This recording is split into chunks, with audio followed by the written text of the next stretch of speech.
آؤ ذکر کریں شان مولا علی، آؤ ذکر کریں شان مولا علی، آؤ ذکر کریں شان مولا علی، آؤ ذکر کریں شان مولا علی، آؤ ذکر کریں شان مولا علی، جس کا ذکر کریں دہر کے سب ولی،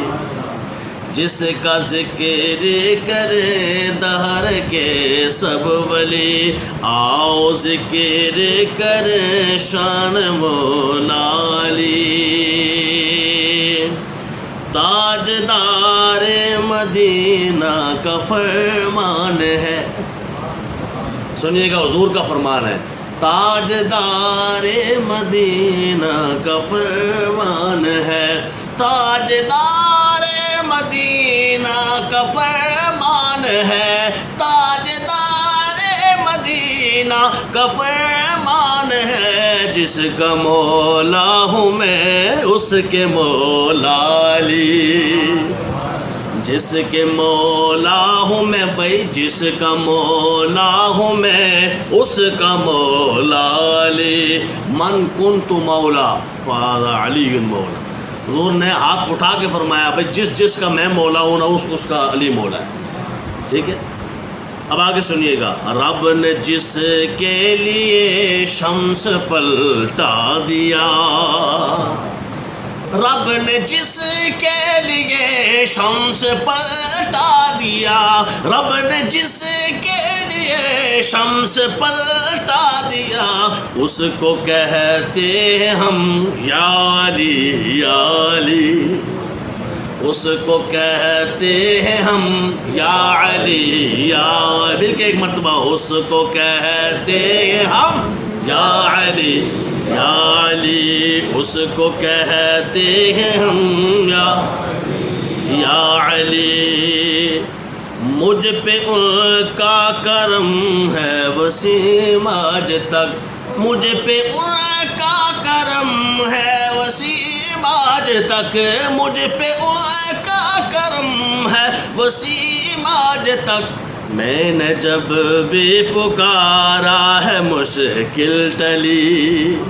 میں نے جب بھی پکارا ہے مشکل ٹلی، میں نے جب بھی پکارا ہے مشکل ٹلی، آؤ ذکر کریں شان مولا علی، آؤ ذکر کریں شان مولا علی، آؤ ذکر کریں شان مولا علی، جس کا ذکر کریں دہر کے سب ولی، آؤ ذکر کریں شان مولا علی۔ حضرت مولا علی کرم اللہ تعالی وجہہ الکریم کے حوالے سے سب سے پہلے تو یہ بات یاد رکھیں، آپ کی ہم ولادت مناتے ہوتے ہیں رجب کے ماہ مقدس 13 رجب کو، اور 21 رمضان کو اکثر و بیشتر پوری دنیا میں آپ نے دیکھا، مختلف روایات ہیں لیکن 21 رمضان ہی سمجھ لی جائے کہ آپ کی شہادت ہوئی۔ تو عبد الرحمن ابن ملجم نامی ایک شخص نے، بدبخت نے، حضرت مولا علی کو شہید کیا۔ آپ ذرا سوچیں کہ شیر خدا ہو اس کو کوئی مار سکتا ہے؟ ذرا سوچیے گا، شیر خدا ہیں، مولا علی کیا ہیں؟ حضور نے فرمایا یہ اللہ کا شیر ہے، خالد بن ولید کو فرمایا یہ سیف اللہ ہے، اللہ کی تلوار ہے، جس کو اللہ کی تلوار فرمایا اس نے کئی جنگیں لڑیں اور کئی جنگوں میں کتنے کافروں کو واصل جہنم کیا، لیکن خود شہادت نصیب نہیں ہوئی، خود موت آئی تو بستر پہ آ گئی، جنگ میں موت نہ آئی۔ لیکن مولا علی جو شیر خدا ہیں، اللہ کا شیر ہے، ان کو موت کیسے آ گئی اس انداز میں کہ کسی نے وار کیا ہو؟ یہ بات ہے سمجھنے والی۔ دراصل یہ بھی صبح قیامت تک کے لوگوں کو بتانا تھا، ایک تو یہ کردار سمجھ آ جائے کہ علی جیسے شیر خدا ہوں تو پھر بھی بدبختی اس طرح کی بھی ہوتی ہے کہ نام بھلے عبد الرحمن اچھے نام کے ساتھ کیوں نہ، عبد الرحمن ابن ملجم، یعنی ملجم کا بیٹا عبد الرحمن جس نے قتل کیا مولا علی کو، نام کتنا اچھا ہے عبد الرحمن۔ پتہ چلا نام پہ مت جانا، اگر علی کا مخالف ہو تو عبد الرحمن نام بھی ہو تو تم اس کے نام پہ مت جانا، یہ دیکھنا علی سے نسبت رکھتا ہے کہ نہیں رکھتا ہے، علی سے پیار کرتا ہے کہ نہیں کرتا ہے۔ اگر علی سے بغض رکھتا ہے تو اس کو صبح قیامت تک ابن ملجم ہی سمجھنا۔ آج کے دور میں کتنے ابن ملجم موجود ہیں، داڑھیوں والے اماموں والے ابن ملجم ہیں کہ جو مولا علی کے بغض میں اس حد تک چلے گئے کہ مولا علی کرم اللہ تعالیٰ وجہ الکریم کے بارے میں حضور نے فرمایا تھا، علی تیرے بارے میں صبح قیامت تک 2 گروہ بنے رہیں گے، 2 گروہ۔ اور کس طرح 2 گروہ بنیں گے؟ فرمایا ایک تیری محبت میں حد سے گزر جائے گا اور ایک تیرے بغض میں حد سے گزر جائے گا۔ آپ کے سامنے ہے کہ بغض سے گزرے ہوئے لوگ وہ کہتے ہیں یا علی تک نہ کہو، اور محبت میں جو حد سے گزر گئے وہ کہتے ہیں علی کو اللہ کہو، علی کو۔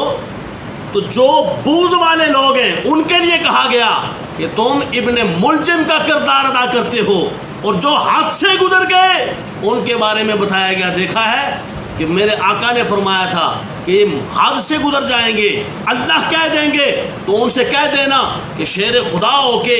وار کھا رہا ہے، شہید ہو رہا ہے اور بتا رہا ہے اللہ ہوتا تو شہید نہ ہوتا، اللہ ہوتا تو شیر خدا تھا، خدا نہ تھا، خدا کا شیر تھا، اللہ نہ تھا۔ تو وہ جو کہتے ہیں اللہ ہے ان کے لیے اس میں مثال صحیح طور پر موجود ہے، اللہ پر کوئی وار نہیں کرتا۔ یہ ایک الگ بات ہے کہ آپ کے سامنے وہ حدیث ہونی چاہیے کہ ان نظر وجہ علی کی عبادہ، کہ علی کے چہرے کو دیکھنا بھی عبادت ہے۔ بولو کیا؟ علی کے چہرے کو دیکھنا بھی؟ اچھا ایمان سے بتائیے کہ عبادت تو صرف اللہ کی ہوتی ہے نا؟ ایسا ہی ہے نا؟ آج تک جتنے لوگ آپ نے سنے ہوں گے تو اسی طرح سنا ہوگا، لیکن اس حدیث کو ذرا سمجھیے، یہ کیا بات ہوئی کہ حضور فرما رہے ہیں کہ علی کے چہرے کو دیکھنا عبادت ہے؟ بھئی اللہ کی ذات دیکھنا، اس کی صفات دیکھنا، اس کی طرف توجہ کرنا، یہ عبادت ہو اور عبادت ہے تو یہ تو سمجھ آتی ہے، لیکن علی کے چہرے کو دیکھنا عبادت؟ قرآن پاک میں تو جگہ جگہ ہم کہتے ہیں یا اللہ ہم تیرے سوا کسی کی عبادت نہیں کرتے، کلمے میں ہم کہتے ہیں تیرے سوا کسی کو عبادت کے لائق نہیں سمجھتے، لا الہ الا اللہ۔ تو یہ علی کے چہرے کو دیکھنا کیسے عبادت ہے؟ تو فرمایا دیکھو علی کو چہرے کو دیکھنا اس طرح عبادت ہے کہ علی کا کردار وہ ہے جو رب نے بتایا ہے، اللہ۔ وہ حدیث پاک ہے نا اذا رؤوا ذکر اللہ، بندہ مومن کو دیکھو تو اللہ یاد آ جاتا ہے۔ فرمایا عام بندے کو، عام ولی کو دیکھو تو رب یاد آ جاتا ہے، اس کے کردار، افعال، اقوال، اور اس کو دیکھ کر وہ ایسا سانچے میں ڈالا ہوتا ہے اطاعت خدا بندی و اطاعت مصطفی میں کہ اسے دیکھ کر خدا یاد آتا ہے۔ تو بتاؤ پھر اس کا عالم کیا ہوگا جو ہر مومن کا ولی ہے، ہر ولی کا بھی ولی ہے، ولیوں کا ولی ہے، اس علی کا عالم کیا ہوگا؟ اسے دیکھ کر خدا نہیں یاد آتا ہوگا؟ تو فرمایا اسے دیکھنا بھی عبادت ہے۔ یہی وجہ ہے کہ صدیق اکبر رضی اللہ تعالیٰ عنہ دیکھا کرتے اور پوچھا جاتا کہ آپ صدیق مولا علی کو کیوں دیکھتے رہتے ہیں؟ کہا اس لیے دیکھتا ہوں کہ میں نے حضور سے سنا ہے علی کے چہرے کو دیکھنا بھی عبادت ہے۔ تو اس لیے آج جو بندہ چاہتا ہے کہ وہ دین اسلام سے صحیح معنوں میں جڑ جائے تو حدیث شریف سیاستہ کی ہے، اسے چاہیے وہ مولا علی کو اپنا مولا مان لے،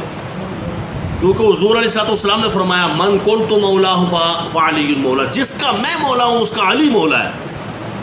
اچھا اس کے اوپر بہت بحث کی جاتی ہے کہ کس کس کے مولا؟ بھائی جس کا مصطفیٰ مولا، مولا کا معنی محبوب، اس معنی میں اگر لیا جائے تو علی جو ہے وہ آدم کے بھی مولا ہے، حضرت موسیٰ کے بھی مولا ہے، نوح علیہ السلام کے بھی مولا ہے، ابراہیم و عیسیٰ کے بھی مولا ہیں، ابو بکر و عمر کے بھی مولا ہیں، عثمان و سعد و سعید کے بھی مولا ہیں، جبرائیل میکائیل و اسرافیل کے بھی مولا ہیں،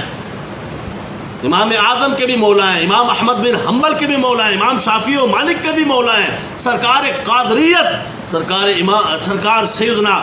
عبد القادر جیلانی رحمۃ اللہ تعالیٰ علیہ کے بھی مولا ہیں، وہ سرکار سہروردی کے، سرکار چشت کے، سرکار نقشبند کے بھی مولا ہیں، بلکہ کہنے دیجئے کہ وہ محمد رسول اللہ کے بھی مولا ہیں، وہ اللہ کے بھی مولا ہیں۔ اس معنی میں محبوب کے معنی میں کیا مطلب؟ یعنی اللہ محب ہے، پیار کرتا ہے، اور علی محبوب ہیں، یعنی اللہ علی سے پیار کرتا ہے، محمد علی سے، تو